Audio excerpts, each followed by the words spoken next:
முதல் எழுத்து சொல்லி கொடுத்த ஆசிரியர் யார்? 1ஆம் வகுப்பு ஆசிரியர்கள் தான். அப்படி தானே? அவங்கள எப்பவுமே வாழ்நாளில் நீங்கள் மறக்கவே கூடாது. உங்களுக்கு யார் எந்த ஆசிரியர் வந்து 1ஆம் வகுப்பு சொல்லி கொடுத்து எழுத்து முதல்ல ஒன்றுன்றது இப்படி போடணும், ஆன்றது இப்படி எழுதணும் அப்படின்னு சொல்லிட்டு யாரெல்லாம் வந்து உங்களுக்கு சொல்லி கொடுத்தாங்களோ அதுக்கப்புறமா வந்து எல்லா டீச்சர்ஸும் உங்களுக்கு ஸ்டெப் பை ஸ்டெப்பாக உங்களுக்கு முன்னேற்றம் சொல்லி கொடுத்துருப்பாங்க இல்லையா? அடுத்த கிளாஸ்க்கு உண்டான பாடம், அடுத்த கிளாஸ்க்கு உண்டான பாடம், அப்படி ஒவ்வொரு ஸ்டெப்பும் வந்து உங்களோட அறிவுத்திறனை வந்து அதிகமாக்குற வகையில் தான் உங்களுக்கு ஒவ்வொரு வகுப்பறை நிகழ்வுகளும் இருந்திருக்கும். ப்ளஸ் உங்களுக்கு ஒழுக்கத்தோடும் அவங்க எல்லாரும் சொல்லி கொடுத்துருப்பாங்க. நீங்கள் எல்லாரும் வந்து 5ஆம் வகுப்பு வந்து ஒரு படி, 1லிருந்து 3ஆம் வகுப்பு வரை ஒரு படியில் இருப்பாங்க மாணவர்கள். 4, 5 வகுப்பு முடித்து போகும்போது அது ஒரு மாதிரியான அறிவுத்திறன் கொஞ்சம் மேம்பட்டுருக்கும். அதுக்கப்புறம் 6வது போன உடனே வந்து உங்களுக்கு நீங்கள் நல்ல வளர்ச்சி அடைஞ்ச மாணவர்களாக ஆயிடுவீங்க. உங்களுக்கு வந்து ஸ்பெஷலாக உங்களுக்கு வந்து புத்தி கூர்மை வரும், எப்படி படிக்கணும் என்ன ஏது எல்லாமே வந்து உங்கள் வயது அதிகமாகிறதுனாலையும் நீங்கள் அடுத்த ஸ்டெப் வேறு ஸ்கூலுக்கு போகிறீங்க இல்லையா? அதனால் உங்களுக்கு வந்து திறமைகள் வந்து அதிகமாக வளர்கிறதுக்கான வாய்ப்புகள் உங்களோட உடல் அளவுலையும் மனநலவுலையும் வந்துடும் உங்களுக்கு. அதனால் அந்த இதெல்லாம் பயன்படுத்தி வாய்ப்புகள் எங்கெல்லாம் கிடைக்குதோ அங்கெல்லாம் வந்து நீங்கள் முன்னேறத்துக்கு உண்டான வாய்ப்புகளாக தான் அதை பயன்படுத்திக்கணும். வாழ்க்கையில் முன்னேறத்துக்கு எந்த சின்ன வாய்ப்பு கிடைச்சா கூட அதை பயன்படுத்திக்கணும். உங்களை ஒவ்வொரு முறையுமே நாங்கள் ப்ரேயர்லலாம் கூட வந்து நில்லுன்னு சொல்லியிருக்கிறோம் இல்லையா? சொல்லியிருக்கோம்னா ஏன்னாக்கா உங்களுக்கு தைரியம் வரணும். நிறைய நல்லா தைரியமாக எல்லாத்தையும் ஃபேஸ் பண்ணிங்கன்னா யாருக்காகவும் எதுக்காகவும் பயப்பட வேண்டியதில்லை. நல்லது செய்யறதுக்கு, நன்மைகள் செய்கிற விஷயங்கள் செய்யறதுக்கு தைரியம் வந்துச்சுன்னா நம்ம பயப்பட வேண்டியதில்லை. நம்மளுக்கு நன்மைகள் தானாக வந்து சேரும். தைரியமாக செய்யணும். தைரியம் உங்களுக்கு வர வைக்கணுன்றதுக்காக தான் உங்களுக்கு ப்ரேயரில் வந்து நில்லுங்க, திருக்குறள் சொல்லுங்கள், பழமொழி சொல்லுங்கள், இன்றைய நாள் சிறந்த நாள், இன்றைய நாளின் சிறப்பு, இதெல்லாம் சொல்லுங்கன்னு சொல்லிக்கிட்டு இருக்கிறதுக்கு காரணமே உங்களுக்கு அறிவுத்திறன் மேம்படணும், ஸ்டேஜ் ஃபியர் போகணும்.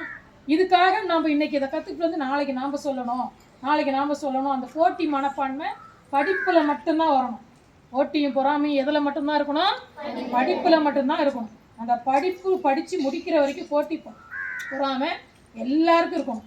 எல்லாரும் அந்த போட்டி பொறாமையோடு படித்து முன்னேறினீங்கன்னா தான் ஐயா அவன் நம்மளை விட வந்து அவன் நிறைய மார்க் வாங்கிட்டானே, இவன் நிறைய வாங்கிட்டாளே அப்படின்னு சொல்லி நினச்சி நீங்கள் என்ன பண்ணணும்? நாம் அடுத்த தடவை முன்னே வரணும், நம்ம திறமையை வெளிக்காட்டணும், நாம் நிறைய மார்க் எடுக்கணும், நாம் நல்லா படிக்கணும் அப்படின்னு சொல்லிட்டு நல்லா படிக்கணும். உங்கள் வாழ்க்கையில் நிறைய விஷயங்களை வந்து சாதிக்கணும்.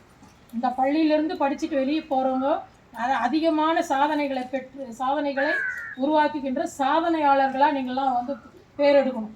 சரியா? ஒவ்வொரு ஸ்கூலுங்கள்லேயும் வந்து ஒவ்வொரு மாதிரியான சாதனைகளை பண்ணுறதுக்கு வாய்ப்பு இருக்குது. அந்த வாய்ப்பை பயன்படுத்திக்கிட்டு பெற்றோர்களும் உதவி செய்கிறாங்க, ஆசிரியர்களும் உதவி செய்கிறாங்க, பொதுமக்களும் உதவி செய்கிறாங்க. அப்படி தான் வந்து ஒரு குழந்தையோட திறமைகள் வெளிப்படுறதுக்கு ஒவ்வொரு படியிலையும் ஒவ்வொருத்தர் வந்து உதவி செய்கிறாங்க, அவங்க திறமையை வெளிப்படுத்துகிறாங்க.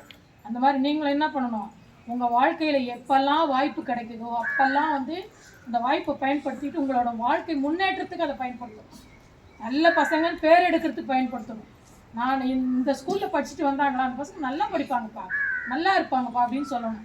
ஆனால் இந்த வருஷத்துலேருந்து போன வருஷம் வெளியே போனாங்க இல்லையா, அந்த பிள்ளைங்களெல்லாம் ஹைஸ்கூல் 2 ஹைஸ்கூல்லையுமே சொல்கிறாங்க, பாய்ஸ் ஹையர் செகண்டரி ஸ்கூல்லையும் கேர்ள்ஸ் ஹையர் செகண்டரி ஸ்கூல்லையும் உங்கள் ஸ்கூல்லேருந்து வர பசங்க நல்லா படிக்கிறாங்கம்மா அப்படின்னு சொல்கிறாங்க. எங்களுக்கு அது எல்லாருக்குமே ஒரு மன நிறைவு தானே.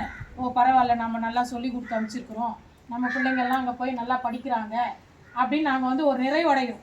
வேறு எந்த எதிர்பார்ப்பும் எங்களுக்கு இருக்க போகிறதில்ல. நீங்கள் நல்லா ஆகிட்டு உங்கள் வாழ்க்கையில் முன்னேறிட்டிங்கன்னா எங்களுக்கு சந்தோஷம், அவ்வளோதான். சரியா? அதே மாதிரி தான் நீங்கள் எல்லாருமே அது மாதிரி வாழ்க்கையில் நல்ல அறிவுரைகளை பயன்படுத்தி நல்ல வாழ்க்கையில் முன்னேறணும்னு உங்கள் எல்லாரையும் வாழ்த்துறேன். அந்த புத்தக தினத்தில் அந்த புத்தகமே சொல்கிற மாதிரி ஒரு வாசகம் சொல்லுவாங்க, என்னை குனிந்து என்னை பார், என்னை வாசி, உன் வாழ்க்கையில் உன்னை உயர்த்துவதற்கு நான் வழி செய்வேன். நம்ம இப்படி குனிஞ்சு புத்தகத்தை நம்ம படித்து இது பண்ணோன்னு வை, நம்ம வாழ்க்கையில் தலை நிமிர்ந்து வாழ்கிறதுக்கு வழி செய்வேன் அப்படின்னு புத்தகம் சொல்கிற மாதிரி ஒரு வாசகம் சொல்லுவாங்க. அந்த மாதிரி நீங்கள் வந்து புத்தகம் படிக்கிறத நல்ல பழக்க வழக்கமாக வச்சுக்கணும். லீவ் நாளில் உங்களுக்கு பக்கத்தில் லைப்ரரி இருந்தால் போய் புக் எடுத்துன்னு வந்து படிங்க. உங்கள் புக்குங்களே கூட படிங்க. எல்லாத்தையும் படிச்சுட்டு ஒவ்வொரு நிமிஷம் உங்கள் வாழ்க்கையிலோட முன்னேற்றத்துக்காகவே பயன்படுத்திக்கோங்க. சரியா? நீங்கள் எல்லோரும் வந்து வாழ்க்கையில் மென்மேலும் நல்லா உயரணும்னு சொல்லி உங்கள் எல்லாரையும் கடவுள் கேட்டுக்கிட்டு உங்களை வாழ்த்துறேன். நான் வாய்ப்புக்கு நன்றி. டீச்சருங்க பேசுங்க.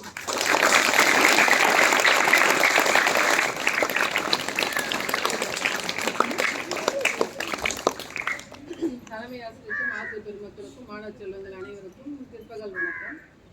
இப்போ நீங்கள் எந்த பள்ளியிலேருந்து எந்த பள்ளிக்கு உயர்ந்து போகிறீங்க, மாறி போகிறீங்க? தொடக்க பள்ளியிலிருந்து உயர்நிலை பள்ளிக்கு போகிறோம். அதாவது தொடக்க நிலையிலிருந்து உயர் தொடக்க நிலைக்கு மாறி போகிறோம். சரியா? அப்போ நாம் என்ன பண்ணணும்? ஏற்கனவே தொடக்க நிலையிலிருந்து கூட ஒரு வார்த்தை சேர்ந்து வருது. அது என்ன வார்த்தை? உயர்.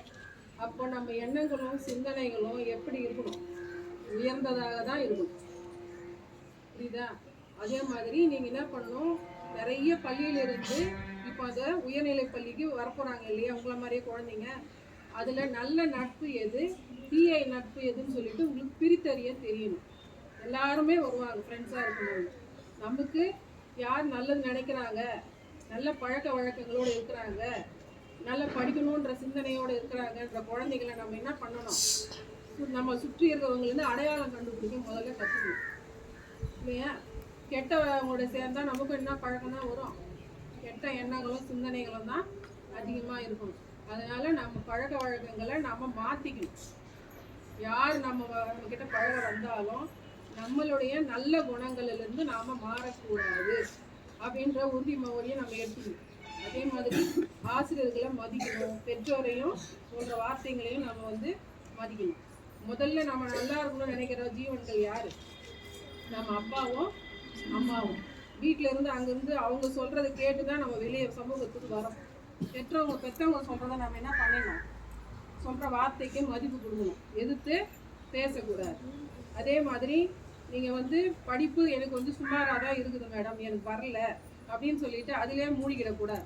நம்மக்கிட்ட கடவுள் ஒவ்வொருத்தருக்கும் ஒவ்வொரு திறமைகளை கொடுத்துருக்குறார், அது நமக்கு தெரியாது.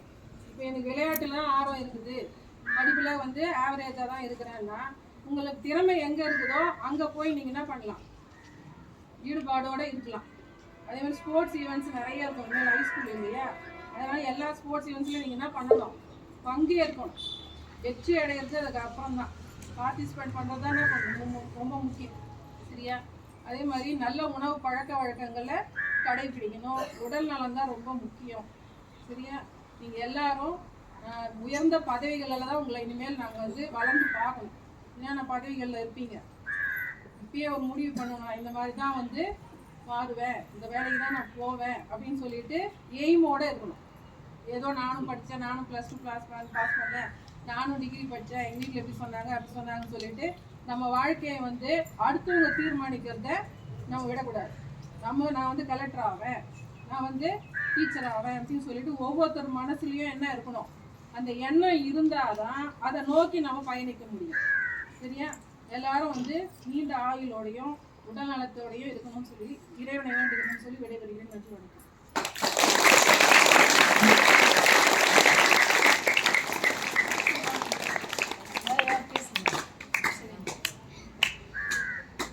வணக்கம். பேசுமா? வாமா திவ்யா, நீ செல்ல கொடுத்துட்டு வேணா பேசுமா.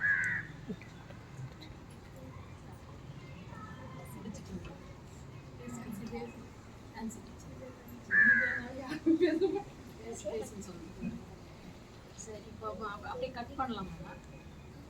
அடுத்து